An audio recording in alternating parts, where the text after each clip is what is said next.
Shalom, selamat hari Minggu adik-adik. Apa kabarnya nih? Kak Dikta berharap kita semua sehat-sehat selalu ya. Jangan lupa kita nggak boleh ngeluh, kita harus tetap mengucap syukur. Karena walaupun kita belum bisa ibadah secara langsung, tapi Tuhan Yesus masih berikan kita kesempatan, masih berikan kita berkat, sehingga kita semua masih bisa mengikuti ibadah online saat ini. Teman-teman, kita akan memulai ibadah kita. Mari teman-teman kita bersaat teduh sejenak.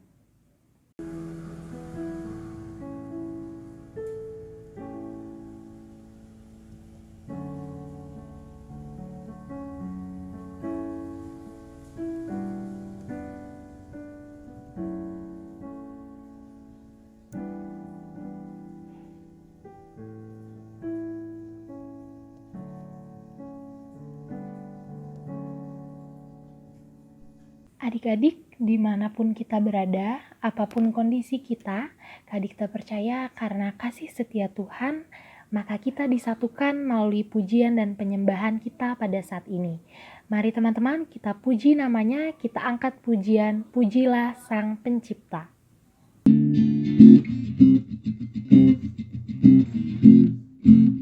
Pujilah Sang Pencipta Maha Mulia, pujilah Dia hai segala malaknya. Keagungannya mengatasi semesta, segala yang tercipta puji namanya. Samudra raya, gunung lembah, hewan tumbuhan hai bernyanyilah. Pujilah Sang Pencipta Maha Mulia, pujilah Dia hai segala malaknya.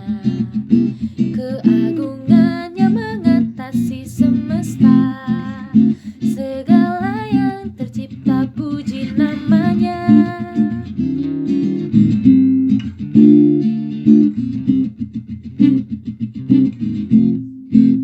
Pujilah Sang Pencipta Maha Mulia, pujilah Dia hai segala malaknya.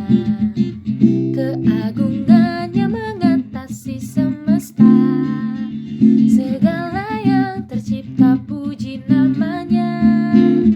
Tua dan muda, hai ikutlah, angkat suaramu nyanyi bergema. Pujilah Sang Pencipta Maha Mulia, pujilah Dia hai segala malaknya. Keagungannya mengatasi semesta, segala yang tercipta puji namanya.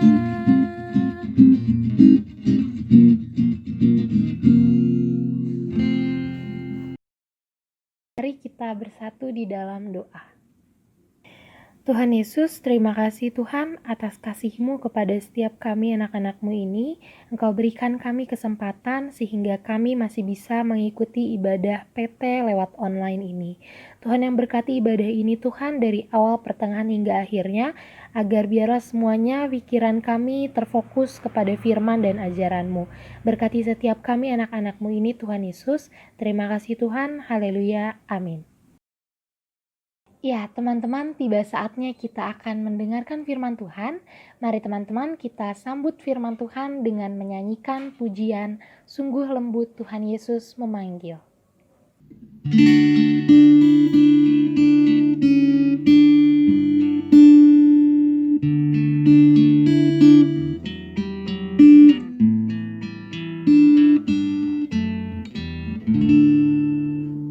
Sungguh lembut Tuhan Yesus memanggil aku dan kau. Lihatlah Dia prihatin menunggu aku dan kau. Hai mari datanglah, kau yang lelah, mari datanglah.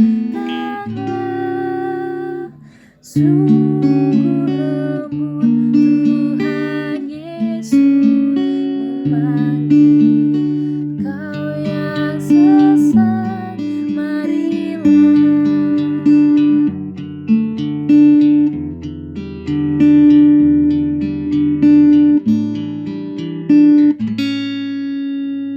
Yesus berjanji memberikan kasih-Nya kepada aku dan kau.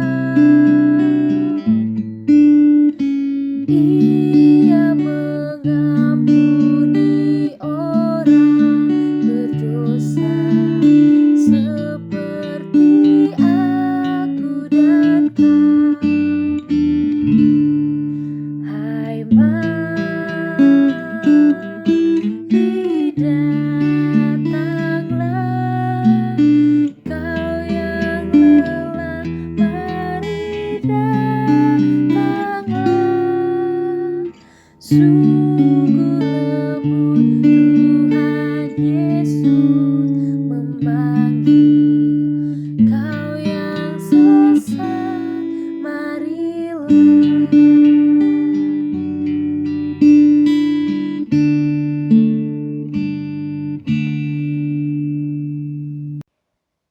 Adik-adik, firman hari ini terambil dari kitab Rut, pasalnya yang pertama ayat 1 sampai dengan 18.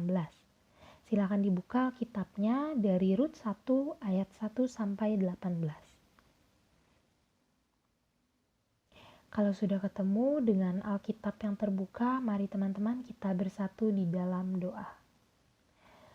Bapa di surga, kami mengucap syukur atas kesempatan yang Engkau berikan untuk kami belajar sebagian dari kitab Rut pada hari ini. Kiranya Tuhan Yesus sendiri yang boleh berbicara kepada setiap kami dan memberikan kami hikmat supaya kami lebih mengerti akan kebenaran firman-Mu. Di dalam nama Tuhan Yesus kami berdoa, amin. Rut pasal 1 ayat 1 sampai 18. Lembaga Alkitab Indonesia memberikan judul Rut dan Naomi.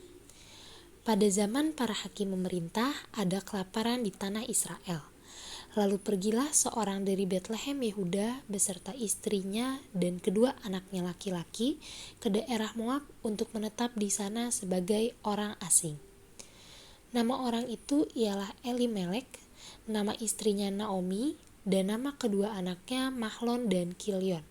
Semuanya orang-orang Efrata dari Betlehem Yehuda. Dan setelah sampai ke daerah Moab, diamlah mereka di sana.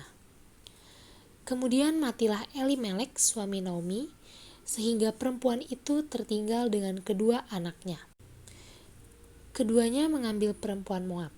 Yang pertama bernama Orpa, yang kedua bernama Rut, dan mereka diam di situ kira-kira 10 tahun lamanya. Lalu matilah juga kedua anaknya, yakni Mahlon dan Kilion, sehingga perempuan itu kehilangan kedua anaknya dan suaminya. Kemudian berkemaslah ia dengan kedua menantunya, dan ia pulang dari daerah Moab. Sebab di daerah Moab ia mendengar bahwa Tuhan telah memperhatikan umatnya dan memberikan makanan kepada mereka. Maka berangkatlah ia dari tempat tinggalnya itu bersama-sama dengan kedua menantunya. Ketika mereka sedang di jalan untuk pulang ke tanah Yehuda, berkatalah Naomi kepada kedua menantunya itu, "Pergilah, pulanglah masing-masing ke rumah ibunya. Tuhan kiranya menunjukkan kasih-Nya kepadamu, seperti yang kamu tunjukkan kepada orang-orang yang telah mati itu dan kepadaku. Kiranya atas karunia Tuhan, kamu mendapat tempat perlindungan masing-masing di rumah suaminya." Lalu diciumnyalah mereka, tetapi mereka menangis dengan suara keras dan berkata kepadanya, "Tidak, kami ikut dengan engkau pulang kepada bangsamu." Tetapi Naomi berkata, "Pulanglah anak-anakku, mengapakah kamu turut dengan aku? Bukankah tidak akan ada lagi anak laki-laki yang kulahirkan untuk dijadikan suamimu nanti? Pulanglah anak-anakku, pergilah sebab sudah terlalu tua aku untuk bersuami." Seandainya pikirku ada harapan bagiku, dan sekalipun malam ini aku bersuami, bahkan sekalipun aku masih melahirkan anak laki-laki, masakan kamu menanti sampai mereka dewasa? Masakan karena itu kamu harus menahan diri dan tidak bersuami? Janganlah kiranya demikian anak-anakku. Bukankah jauh lebih pahit yang aku alami daripada kamu, sebab tangan Tuhan teracung terhadap aku? Menangis pula mereka dengan suara keras. Lalu Orpa mencium mertuanya itu minta diri, tetapi Rut tetap berpaut padanya. Berkatalah Naomi, telah pulang iparmu kepada bangsanya dan kepada para allahnya, pulanglah mengikuti iparmu itu. Tetapi kata Rut, janganlah desak aku meninggalkan engkau dan pulang dengan tidak mengikuti engkau. Sebab kemana engkau pergi, ke situ jugalah aku pergi. Dan di mana engkau bermalam, di situ jugalah aku bermalam. Bangsamulah bangsaku dan Allahmulah Allahku. Di mana engkau mati, aku pun mati di sana. Dan di sanalah aku dikuburkan. Beginilah kiranya Tuhan menghukum aku, bahkan lebih lagi daripada itu, jikalau sesuatu apapun memisahkan aku dari engkau selain daripada maut. Ketika Naomi melihat bahwa Rut berkeras untuk ikut bersama-sama dengan dia, berhentilah ia berkata-kata kepadanya. Sekarang ini banyak banget peristiwa yang membuat orang-orang atau mungkin kita sendiri merasa ragu akan penyertaan Tuhan dalam hidup kita. Saat bencana datang, saat kesulitan atau masalah datang di kehidupan kita, kita sering bertanya, Tuhan di mana? Apa Tuhan mengasihi saya? Apa Tuhan memelihara hidup saya? Terus setelah kesulitan dalam hidup ini terjadi, apa yang bisa saya peroleh? Emang Tuhan mau kasih apa untuk saya? Nah teman-teman, di kitab Rut ini kita akan melihat penyertaan Allah di tengah kesulitan yang dialami sama umatnya. Bagaimana kondisi saat itu? Seperti yang tadi sudah kita baca di ayat pertama tadi, jadi peristiwa ini terjadi pada masa hakim-hakim memerintah.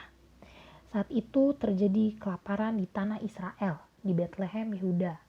Seperti yang kita tahu teman-teman, kalau Bethlehem itu artinya adalah rumah roti atau gudang roti. Berarti kalau dipikir, kok bisa ya terjadi kelaparan? Kita lanjut ke ayat yang kedua. Pada saat itu ada seseorang bernama Elimelek, dia punya istri bernama Naomi, lalu mereka berdua mempunyai anak yang bernama Mahlon juga Kilion. Nah, saat itu mereka juga mengalami bala kelaparan di tempat mereka tinggal, di Bethlehem, Yehuda. Kalau terjadi suatu bencana kelaparan, yang pasti salah satu dampaknya itu adalah kematian. Nah, maka dari itu Elimelek memutuskan untuk berpindah dari Bethlehem ke Moab. Kenapa mereka berpindah? Seperti yang tadi Kak Dikta bilang, karena Bethlehem itu tempat mereka tinggal itu terkenal dengan gudang roti. Tapi nyatanya saat itu malah terjadi kelaparan. Maka dari itu mereka mau mencari kesejahteraan di tempat lain. Elimelek menghindari kesulitan, menghindari kematian dengan pergi ke Moab untuk memenuhi kesejahteraan hidupnya dan keluarganya. Tapi teman-teman, di ayat 3, kemudian apa yang ia hindari dengan ia pergi ke Moab malah terjadi. Di ayat 3, kemudian matilah Elimelek suami Naomi sehingga perempuan itu tertinggal dengan kedua anaknya. Teman-teman, di sini kita bisa melihat bahwa kematian itu adalah sesuatu yang tidak bisa dihindari oleh manusia. Apakah itu berarti Tuhan tidak memelihara kehidupan mereka? Bukan. Pemeliharaan dan penyertaan Tuhan bukan berarti mereka pasti bebas dari bencana, bukan berarti mereka pasti bebas dari rintangan hidup atau bahkan kematian. Lanjut kita masuk ke ayat 4. Saat itu yang tersisa hanyalah Naomi dan kedua putranya, Mahlon juga Kilion. Lalu kedua anaknya mengambil perempuan Moab yang bernama Orpa dan juga Rut. Anak-anak Naomi pun menikah, dan lalu apa yang terjadi setelah 10 tahun? Kita lihat di ayat 5. Lalu matilah juga keduanya, yakni Mahlon dan Kilion, sehingga perempuan itu kehilangan kedua anaknya dan suaminya. Menyedihkan ya teman-teman ya. Lalu setelah itu apa yang dilakukan Naomi? Di ayat 6, berkemaslah ia dengan kedua menantunya, Orpa dan Rut ini, dan pulang dari Moab, karena ia mendengar bahwa Tuhan telah memperhatikan umatnya dan memberikan makanan kepada mereka. Saat itu, saat Naomi sedang tinggal bersama Orpa dan Rut di Moab, dia mendengar di situ kalau katanya Tuhan sudah memberikan makanan kepada bangsa Israel, dia sudah memulihkan. Mendengar itu, Naomi segera berkemas dan pergi untuk kembali ke Bethlehem. Akhirnya Naomi memutuskan pergi kembali ke Bethlehem. Tapi di tengah perjalanan, Naomi berkata kepada menantunya di ayat 8 dan 10. 8-10. Dia menyuruh menantu-menantunya pulang kembali ke asalnya. Kata Naomi begini, pergilah, pulanglah masing-masing ke rumah ibunya. Tuhan kiranya menunjukkan kasih-Nya kepadamu seperti yang kamu tunjukkan kepada orang-orang yang telah mati itu dan kepadaku. Orang-orang yang telah mati ini maksudnya adalah anak-anaknya. Ayat 9, kiranya atas karunia Tuhan kamu mendapat tempat perlindungan masing-masing di rumah suaminya. Di sini kita bisa melihat teman-teman hubungan manis antara Naomi dan menantunya. Naomi memaksa kedua menantunya untuk pulang kembali ke kampung mereka. Naomi juga berkata bahwa dengan usianya sekarang, dia udah gak mungkin lagi untuk menikah. Dia udah gak mungkin untuk punya anak lagi. Dan kalaupun dia menikah dan punya anak saat itu, masa Rut dan Orpa harus nunggu anaknya Naomi dewasa? Nah teman-teman, kenapa Naomi bilang gitu? Karena menurut adat budaya saat itu, setiap suami yang meninggal, maka istrinya boleh menikah dengan saudaranya, dengan saudara kandungnya. Makanya Naomi menanyakan hal itu kepada kedua menantunya. Lalu kita lihat di ayat 14, Orpa dengan cinta kasihnya menuruti perkataan Naomi untuk kembali ke kedua orang tuanya. Akhirnya Orpa pun meninggalkan Naomi dan Rut. Tapi di sini di ayat 16 dan 17, Rut berkata, Rut bilang, janganlah desak aku meninggalkan engkau dan pulang dengan tidak mengikuti engkau. Sebab kemanapun engkau pergi, ke situ jugalah aku pergi. Dan di mana engkau bermalam, di situ jugalah aku bermalam. Bangsamulah bangsaku dan Allahmulah Allahku. Ayat 17. Di mana engkau mati, aku pun mati di sana. Dan di sanalah aku dikuburkan. Beginilah kiranya Tuhan menghukum aku, bahkan lebih lagi daripada itu jikalau sesuatu apapun memisahkan aku dari engkau selain daripada maut. Luar biasa ya teman-teman, kita lihat iman dari Rut, betapa Rut mengasihi Naomi sehingga ia bisa merasakan teladan iman dari Naomi dan dia bahkan memutuskan untuk mengikuti Allah dari Naomi itu. Kayak yang tadi dibilang, yang sudah kita garis bawahi, bangsa mula bangsaku dan Allah mula Allahku. Nah, kalau kalian bertanya, emang Rut itu siapa? Ya kan? Bangsa Moab itu mereka adalah keturunan Lot. Mereka mempunyai sifat yang angkuh, sombong, penyembah berhala, percaya tahayul, kaya, percaya diri, dan makmur. Mereka juga adalah bangsa perang. Setelah ini, kalian bisa baca di Yesaya 16 dan seterusnya yang sudah Kak Dikta tulis di situ. Nah, terus juga teman-teman mungkin kita bertanya, kenapa Rut milih ikut Naomi ya? Padahal sebenarnya Rut punya pilihan. Yang pertama, dia bisa pulang atau dia bisa kembali ke keluarganya, ke bangsanya, ke Allahnya, ke Moab, menjalani hidup yang lebih pasti, dan ini pun bahkan adalah saran Naomi kepada Rut. Dan pilihan yang kedua, dia bisa ikut Naomi tapi dia menjadi orang asing di negeri yang baru bagi dia. Dia meninggalkan bangsanya, dia meninggalkan Allahnya. Tapi ternyata Rut memilih yang kedua. Ya adik-adik, kita bisa melihat dari pernyataan Rut di ayat 16 dan 17 tadi. Pilihan Rut menunjukkan kalau Rut memberikan kasih dan kesetiaan yang teguh, yang konstan, yang gak setengah-setengah, yang gak egois, untuk dia ikut masuk dalam penderitaan Naomi. Lalu yang kedua, Rut juga membuat komitmen yang sempurna. Dia membuat komitmen untuk berbagi penderitaan dengan Naomi. Walau sebenarnya kehidupan Naomi seperti gak ada harapan. Dia janda, dia gak punya anak laki-laki lagi. Seperti itu. Lalu yang ketiga, dari pilihan yang Ruth pilih itu, ini merefleksikan kasih Allah pada kita yang selalu setia mengasihi kita apapun kondisi kita. Nah, pertanyaannya teman-teman, gimana kita bisa menerapkan yang sudah Tuhan firmankan lewat kisah Ruth dan Naomi hari ini? Bagaimananya yaitu dengan kita menunjukkan kasih kita kepada orang yang kita kasihi. Baik itu orang tua, kakak, adik, teman. Terlebih juga gimana kita menunjukkan kasih kita pada Allah.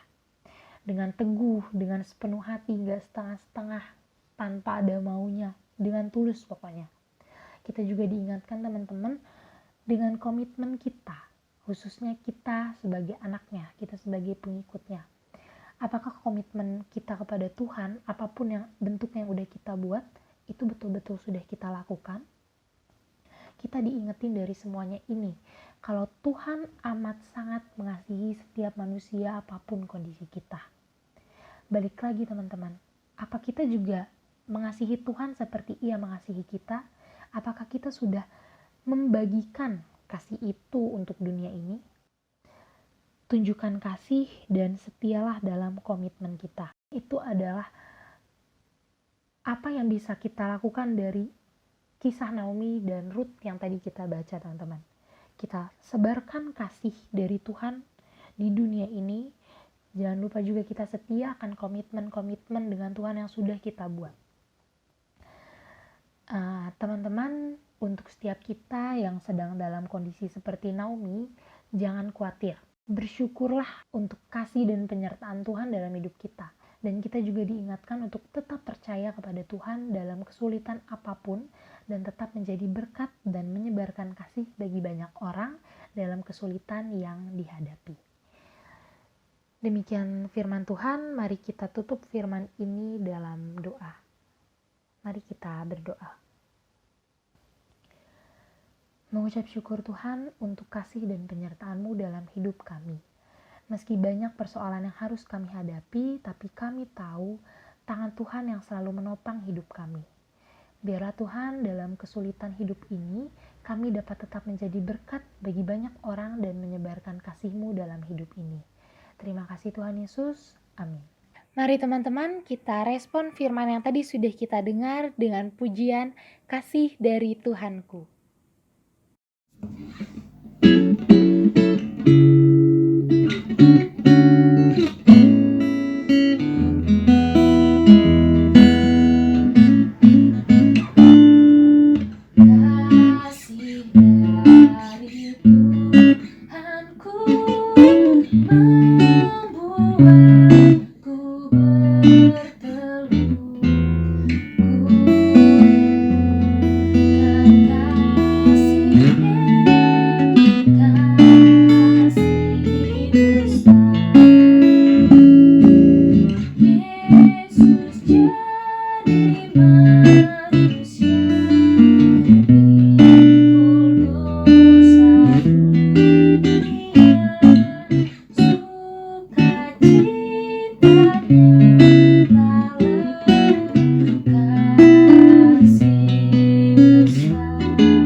Mari teman-teman kita satukan hati kita bersatu dalam doa syafaat.